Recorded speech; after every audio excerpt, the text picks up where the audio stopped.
কবিতা পথমঞ্জুরি, কলমে শেখ মোহাম্মদ সেলিম, কণ্ঠে আমি সুমিত্রা।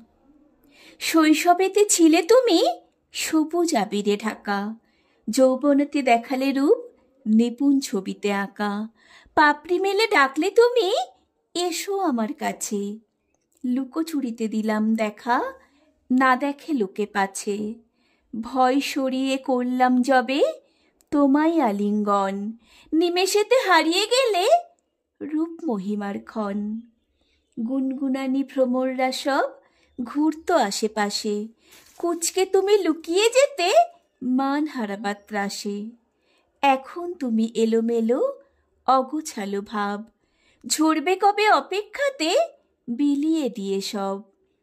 রইবে মনে থাকবে প্রাণে তোমার সঙ্গদান, আবার কবে আসবে তুমি পথ চেয়ে সারাক্ষণ।